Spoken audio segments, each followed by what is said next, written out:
Assalamualaikum warahmatullahi wabarakatuh. Kami dari Oki Setiawan dan Ahmad Nuryanto akan memaparkan hasil penelitian kami yang berjudul Analisis Aplikasi Mawas Diri COVID-19 atau AMARI COVID-19 Generik 1.0 terhadap pencegahan penyebaran virus COVID-19 dengan metode teknologi acceptance model. Sekilas tentang COVID-19. Pada awal bulan Desember 2019, fenomena banyaknya pengidap pneumonia muncul di selatan pasar ikan Wuhan, Provinsi Hubei, China. Sekitar 300 kasus di Wuhan diyakini telah terinfeksi virus baru ini. Korban meninggal berjatuhan hingga ribuan dan pasien di luar China juga dilaporkan semakin banyak. Amari COVID-19 Generik 1.0. Salah satu universitas di Provinsi Jawa Barat, yaitu Universitas Pajajaran, melalui Fakultas Kedokteran dan tim Satuan Tugas Pengendalian COVID-19 meluncurkan aplikasi mawas diri COVID-19 Generik 1.0 atau AMARI COVID-19 yang dapat diakses masyarakat sebagai deteksi dini kesehatan di tengah wabah corona. Berikut link apps yang dimaksud akan kami tampilkan di video description. Berikut ini adalah pengumpulan data yang dilakukan oleh peneliti. Peneliti menggunakan kuesioner dengan skala Likert 1 sampai dengan 5 dengan variabel sebagai berikut. Perceived ease of use sebagai X1, perceived usefulness sebagai X2, attitude toward of use Y2, acceptance of IT Y1. Berikut ini adalah demografi responden yang sudah kami dapatkan dari 46 responden. Berikut adalah penjelasan masing-masing demografi dari domisili, usia, serta jenjang pendidikan. Dari demografi responden di sisi domisili terdiri dari 30,8% untuk daerah Jawa Barat, 11,1% untuk daerah Banten, 41,9% untuk DKI Jakarta, dan sisanya sekitar 16,2% dari kota lainnya. Kemudian demografi dari sisi usia terdiri dari 70,9% untuk usia 26 sampai 45 tahun.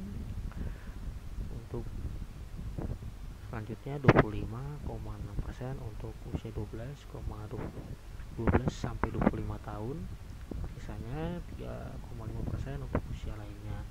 Kemudian dari jenjang pendidikan terdiri dari 63,2% untuk jenjang pendidikan S1, kemudian 12,8% untuk jenjang S2, kemudian 19,7% untuk jenjang SMA SMK.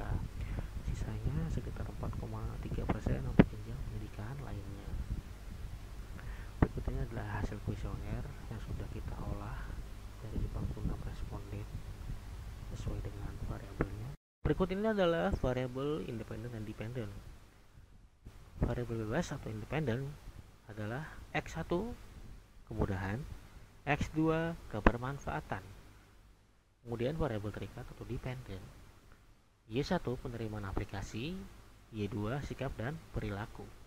Di sebelah kanan ada skema dan model penelitian yang kami buatkan untuk menggambarkan hubungan antara independen dan dependen. X1 kemudahan perceived ease of use sangat berpengaruh terhadap Y2, sikap terhadap perilaku, attitude toward using, serta penerimaan acceptance of IT Y1. Kemudian X2 kebermanfaatan perceived usefulness sangat berpengaruh terhadap Y2, sikap terhadap perilaku, attitude toward using, serta Y1 penerimaan acceptance of IT.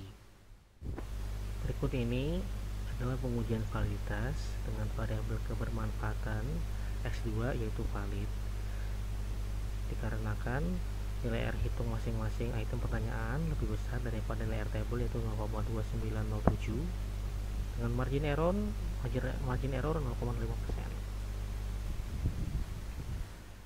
Berikut ini adalah pengujian pada variabel kebermanfaatan yaitu valid, yaitu dengan angka 0,2907 dengan margin error 0,05 atau 5%. Berikut ini adalah hasil uji pada bersikap terhadap perilaku Y2 itu valid dengan angka 0,2907 dan margin errornya 0,05 atau 5%. Kemudian hasil uji pada variabel penerimaan yaitu valid. Ini adalah pengujian reliabilitas dengan variabel yang diuji adalah kemudahan satu, yaitu sangat andal. Bisa dilihat dalam tabel tersebut nilainya 0,920 dengan crown batch alpha minimal sebesar 0,70. Berikut adalah hasil uji pada kebermanfaatan yaitu sangat andal dengan nilai 0,884 dan minimal crown batch alpha sebesar atau lebih dari 0,70. Hasil uji terhadap sikap terhadap perilaku juga sangat andal dengan nilai 0,889, minimal crown batch alpha lebih dari 0,70. Kemudian hasil uji pada variabel penerimaan yaitu sangat berikut andal. Ini adalah pengujian reliabilitas dengan variabel yang diuji adalah kemudahan satu, yaitu sangat andal. Bisa dilihat dalam tabel tersebut nilainya 0,920 dengan crown batch alpha minimal sebesar 0,70. Berikut adalah hasil uji pada kebermanfaatan yaitu sangat andal dengan nilai 0,884 dan minimal crown batch alpha sebesar atau lebih dari 0,70. Hasil uji terhadap sikap terhadap perilaku juga sangat andal dengan nilai 0,889, minimal crown batch alpha lebih dari 0,70. Kemudian hasil uji pada variabel penerimaan yaitu sangat andal dengan nilai 0,865 dan minimal crown batch alpha-nya lebih dari 0,70. Berikut ini adalah pengujian hipotesis yang kami uji dengan aplikasi Smart PLS untuk menguji hipotesis. Pada gambar di samping dijelaskan bahwa X1 kemudahan berpengaruh terhadap Y1 penerimaan. X1 kemudahan juga berpengaruh terhadap sikap terhadap perilaku Y2, dan kebermanfaatan juga berpengaruh terhadap sikap dan perilaku. X2 kebermanfaatan juga berpengaruh terhadap Y1 yaitu penerimaan. Berikut ini adalah hipotesis sebanyak 5 hipotesis, diantaranya adalah sebagai berikut.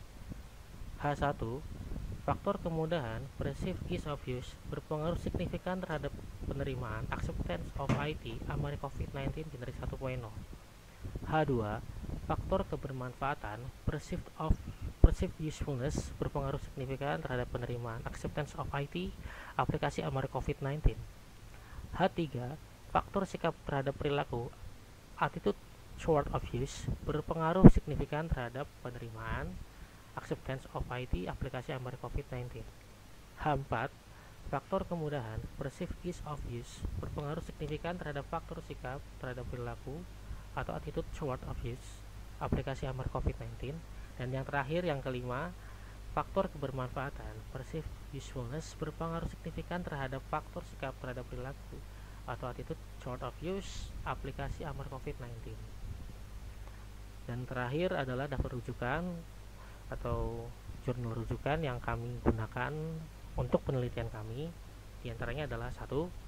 Analisis penerimaan e-learning menggunakan teknologi acceptance model atau TAM, studi kasusnya Universitas Atma Jaya Yogyakarta. Yang kedua, analisis pengaruh aplikasi pembelajaran aksara Sunda terhadap pemahaman siswa dan metode-metode teknologi acceptance model atau TAM.